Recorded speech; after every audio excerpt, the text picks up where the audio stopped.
Nope, not seeing it.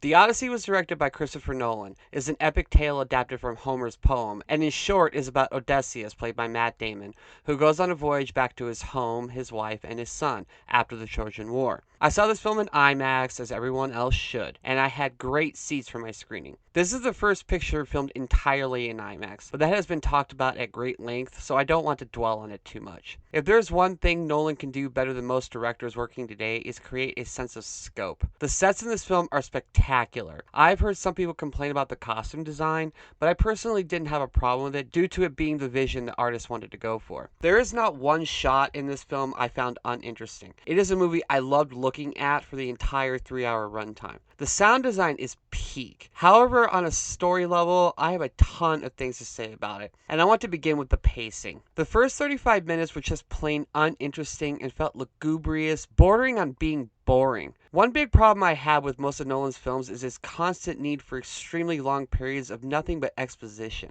He just seems to be the kind of writer and filmmaker who wants to make sure everyone gets everything in his films with no wiggle room for interpretation. The film picked up an extreme amount of pace when Odysseus and his men are stuck in a cave and a cyclops shows up.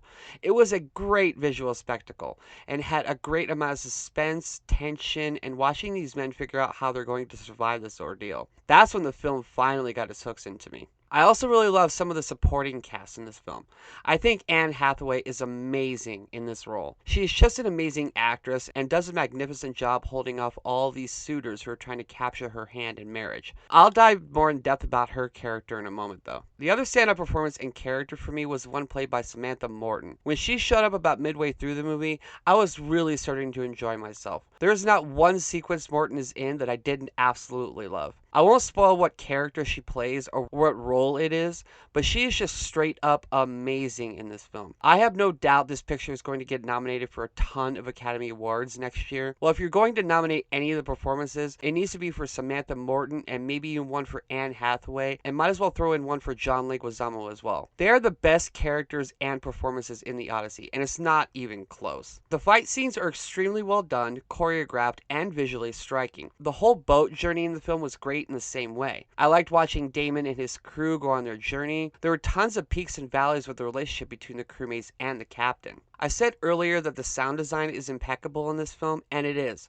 but I can't say the same for the music, or more specifically the way the music is used, and this gets into where I have problems with the writing. There are so many segments where the music is amped to a very high degree, especially in the beginning and in the middle sections, and I felt it was used to tell me how I should feel with the dialogue that is being spoken, or more specifically the way the dialogue felt stilted at times for me. Matt Damon is an amazing actor, and I can name 20 plus movies I love him in, from Good Will Hunting to The Martian and on and on, but his character and many others are written completely one note. He has the same look visually for almost the entire movie. While I was able to escape into the characters that were being played by Hathaway, Samantha Morton, and even Robert Pattinson, I just don't think Damon ever created a persona or a demeanor that allowed me to fully escape into his adventure or the emotions he was feeling. The biggest example of this is his ongoing relationship with the character played by Charlize Theron. It seemed that every time they were together, it felt like they were reciting a stage play,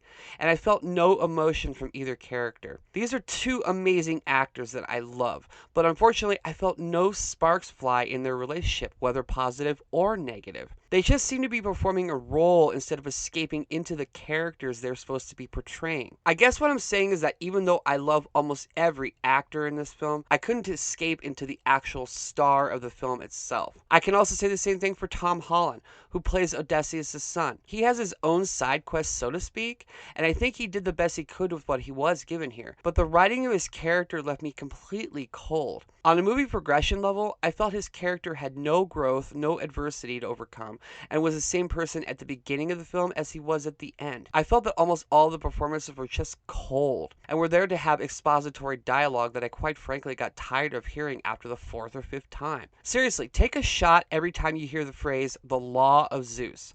You will be plastered by the second half of the movie, maybe even earlier than that. I did read the Odyssey when I was in college, and the movie admits certain things, especially things regarding the grayness of how heroic Odysseus actually is, and plenty of things with with Penelope as well. I don't mind omitting things to make this accessible to more people. After all, this may be the most user-friendly film Nolan has ever made. But the thesis of the story of the Odyssey, as well as its themes, are about love, family, and self-discovery. It got only one of those themes. The self-discovery is there because we spend so much time with Odysseus, and very little with anyone else. Nolan's interpretation makes it a popcorn adventure film, a la similar to films like Gladiator in his presentation. And similar to both Gladiator films, every time I was in the moment and ready to love everything I'm seeing, some weird pacing and awkward dialogue pulled me out, and it took me a very long time to be pulled back in. So because we get very little relationship building between Odysseus and Penelope, or their son, I felt no full rooting interest for them to be reunited. Robert Pattinson is the villain of this story,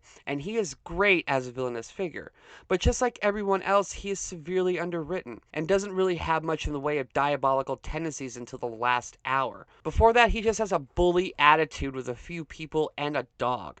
So it seems that a lot of these people showed up to work and put on their A games, but none of them were given material that is worthy of the talent that is on display in this film. Mia Goth is in this for what is maybe 2 minutes, and the character is portrayed as having a duplicitous nature, but there is no follow through with it and no closure to that subplot. It just seemed to be put there because? I will say the last 40 minutes are incredible.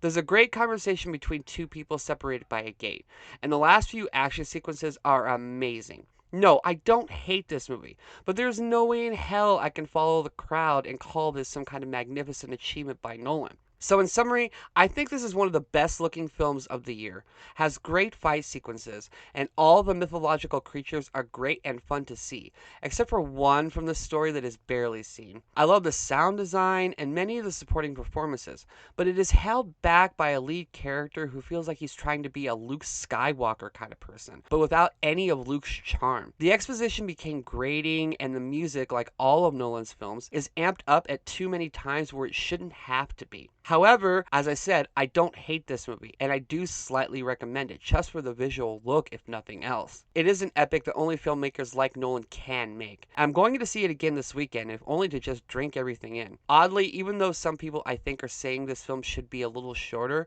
I think it would have benefited, honestly, by being about 30 minutes longer and really flesh out the stuff omitted from the original story. But I guess IMAX films can only be 3 hours or so, apparently, so I can't really blame the filmmaking choice, but I can blame the weird writing and the weird pacing. Anyway, I still say this movie is pretty good, and to go see it.